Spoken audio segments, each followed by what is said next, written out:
Okay. Mohamed Zamzam from Agrobacterium. The title is Optimization of Regeneration Condition and Transformation of Sorghum genotype for Drought Stress Tolerance. Please. Thank you, Doctor. First of all, as you mentioned, that this work has been done at Agrobacterium, and right now I'm just affiliated with the Department of Agriculture at the university, and I'm speaking today with my supervisor, Dr. Shinawson. She was my supervisor in the master's thesis, and a part of this work is a partial fulfillment for my master's thesis. So the title here, optimization of regeneration conditions and transformation of sorghum genotypes for drought stress tolerance. The title implies that we have gone through 3 different stages conducting this work. First of all, we established a reliable irrigation system, then we optimized the Agrobacterium-mediated transformation, and finally we inserted the transfer regime for drought stress tolerance into sorghum genome. While conducting this work, we were driven by the importance of sorghum and cereal crop, and the problem itself of drought stress tolerance or drought stress as one of the world challenges. So actually sorghum is the 5th most important cereal crop in the world. It is a highly productive multi-purpose crop that provides food, feed, fodder, beverage, and starch for industrial purposes. Genetically, sorghum carries 10 pairs of chromosomes with a genome size of almost 700 megabase. And from the genomic perspective, it represents the first genome of African origin to be sequenced.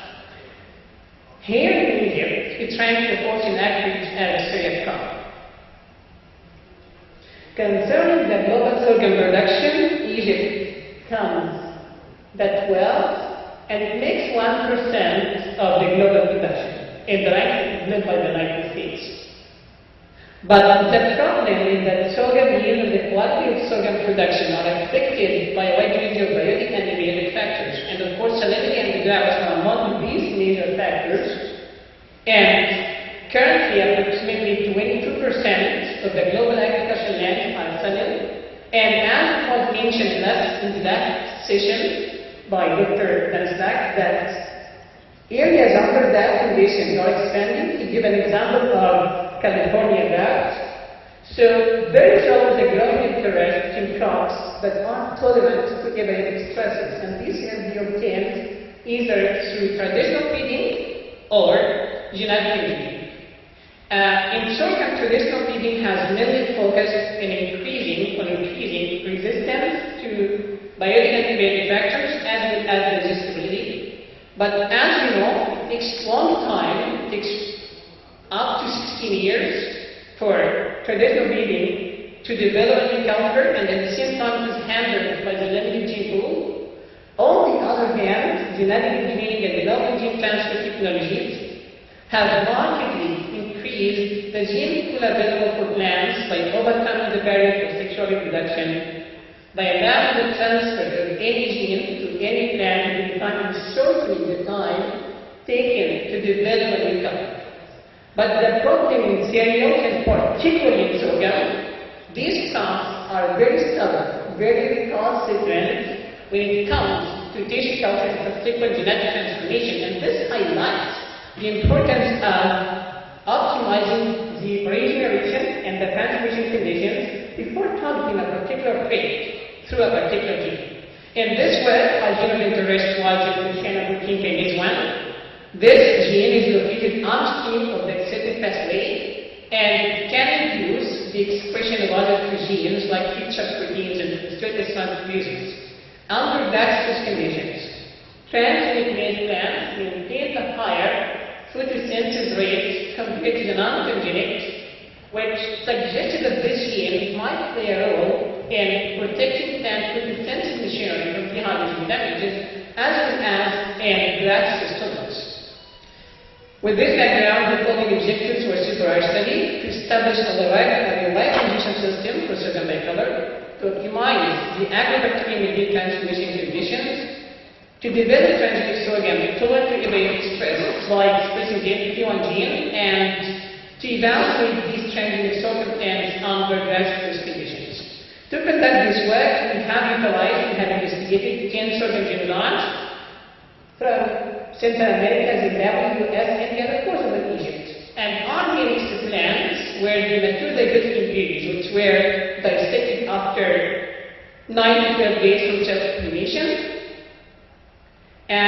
To establish a reliable production system, we have investigated 7 color induction media. The main difference between these media were basically the concentration and combination of respirators, basically in the protein and collagen.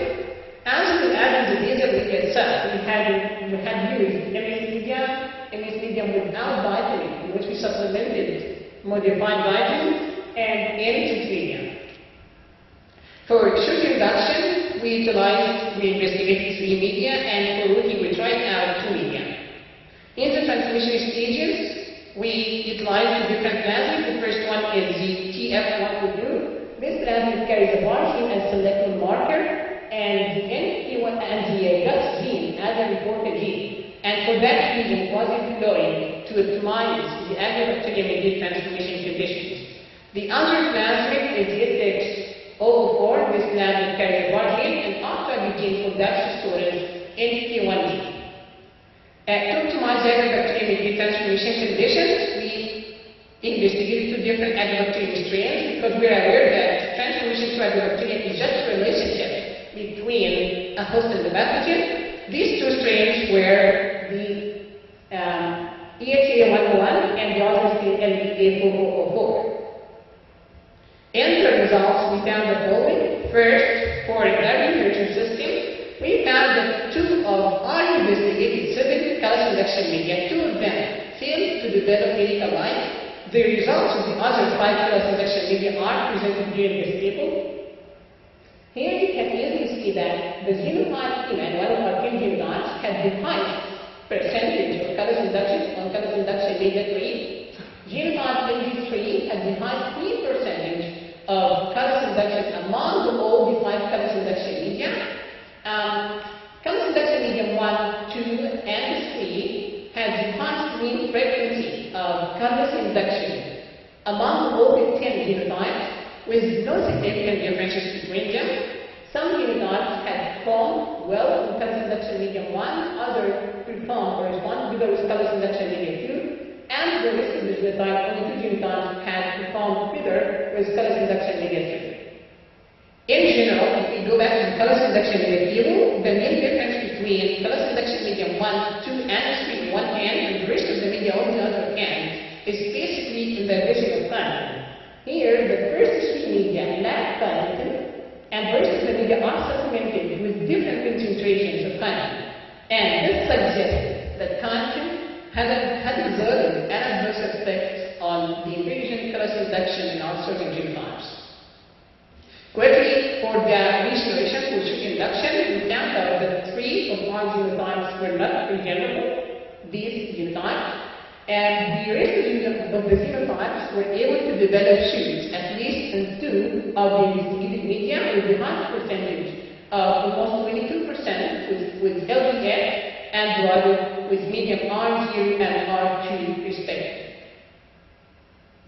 One of the problems that we encountered with sorghum regeneration was the secretion of phenolics. We had scored, even if we supplemented the media with 1% of PDB to absorb the phenolic compounds. We observed different degrees of phenolic secretion ranging from weak, moderate, and strong phenolic secretion. And it was not a coincidence that the 3 genotypes that were not regenerable were also the same genotypes that had the strongest phenolic secretion. And this suggests to confirm the previous investigation for the other literatures that said that phenolic compounds had an adverse effect on sorghum regeneration. These are the different stages of sorghum regeneration. We start by inducing collateral maturing periods, then shoot and fruit induction. And just for color induction, we observe 2 different types of collateral. The first one is nodular white, and it was regenerable, as you can see here. And the other one was yellowish to gray, and it was also regenerable. And this in contrast the other reports and support some reports. In the transformation stage, as I mentioned, to establish or to optimize the agrobacterium-mediated transformation, we have investigated 2 different agrobacterium strains, but with only the original sorghum genotypes. And we found out that agrobacterium strain LPA-444 is superior to the other strain EHA-101. That was clear when we compared the gut histochemical assay, the gut intensity or the gut expression between the cellular ingredients infected with LPA-444 and the other cellular ingredients infected with EHA-101. We found out that the ingredients infected with LPA-444 had a strong gut expression, and in some cases it was moderate gut expression. However, with the other EHA-101, it was weak gut expression, and in rare cases it was moderate gut expression.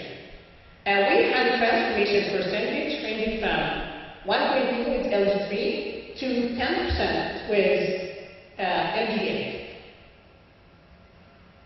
And this figure best reflects the gut histochemical assay. You can see the difference between the gut expression for the 2 different cellular ingredients infected with both strains. This is a 2-week old alike, and these are branches from the developed transgenic sorghum plants after they were subjected to gut histochemical assay. This is controlled. Both of these are transgenics. For the selection, through the regeneration system, we supplemented the media with biologicals, and you can easily here, you can easily see the necrotic tissue. And after the transgenic plants were developed, we pinch the leaves with basic herbicides to make sure the presence of R gene, and we found that the transgenic was resistant while the control had developed necrotic. Through PCR analysis, we confirmed the presence of R genes. The R gene had 484 base pairs and 750 base pairs for gas gene. Then we confirmed the integration of the transgene through Sutherland blot analysis. We found out that some transgenic had only, how many minutes? Sorry? Okay. Some transgenic had only one single band, and other transgenic like event number 10, 9, and 8 had more than 1 band, and the integration or the hybridization for more than 1 band with the bar plot what reflect the different integration sites of bar transgene. We investigated the inheritance of the bar transgene in the T1 segregants, and we found that some of the segregants had the transgene at expected local weight, and we confirmed that through Sutherland blot analysis. In the final stage, with the transformation with our important or our target gene, the NP1 gene, we utilized the agrobacterium strain LP404 because this is the best from the previous stage, and we recovered transgenic sorghum from 2 different types, from 2 different genotypes, derived from SCDCF with a percentage of 1.5 and 1.8 respectively. Through PCR analysis, we confirmed the presence of that transgene in the T0 as well as in T1 segments. And then, through Sutherland blot analysis, we confirmed the integration of the NP1 gene in T0 and some T1 segments. And further analysis through PCR analysis confirmed the expression of the transgene. We have some selective events, even still of importance, because you need to rely on the importance of or the impact of attenuating the expression of that gene into sorghum plants. We evaluated the transgenic under stress conditions in the greenhouse and also in vitro under management stress, and we found that there was a difference between the transgenic and non-transgenic on the basis of or the parameter or the growth parameters of fresh weight and shoot length. It was significant, and also in the green yields on the basis of yield tension of the weight of 100 grains per plant. I am almost there. This figure best reflects the difference between the transgenic and control under management stress, and this is the greenhouse. Finally, in the field,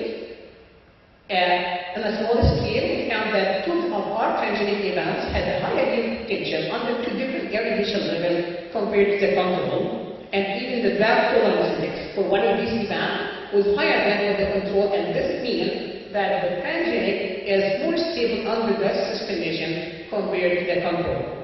As an ultimate conclusion, we expressed the MPK1 gene into sorghum genome, and this improved drought tolerance of our sorghum genotypes, and we established our reliable system, optimized transformation conditions for agrobacterium transformation, since sorghum crop is a very important African crop for food and feed, for food and feed. Having these systems well established will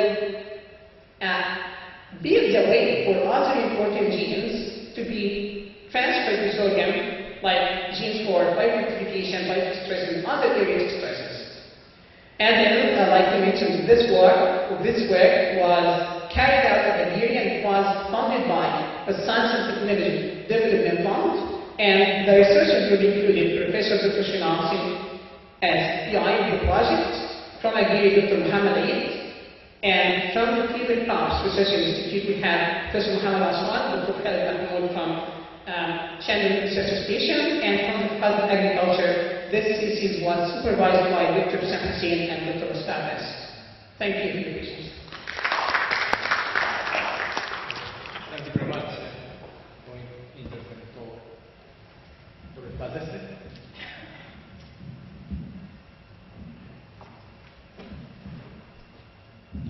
Thank you for the nice presentation. As you know, sorghum is one of the most drought tolerant cereals. Another matter of fact is called the camel crop, right? So why do you choose to make transgenics in sorghum if the crop is known for its drought tolerance? Why do you instead concentrate on the other aspects? For example, sorghum is partly affected by weeds like spider or other diseases. So why do you choose drought tolerance in sorghum? Because the crop is tolerant for drought and related water. Thank you. It's actually a very good point. Actually, sorghum is, as he mentioned, is one of the most tolerant crops for epic or for drought threats.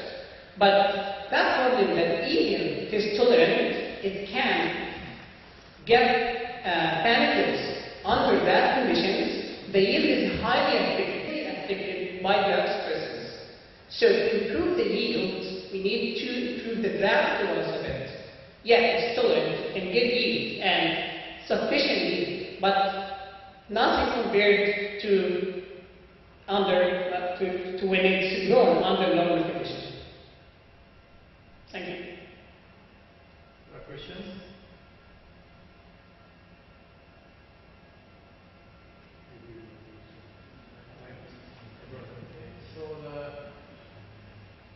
Thank you very much.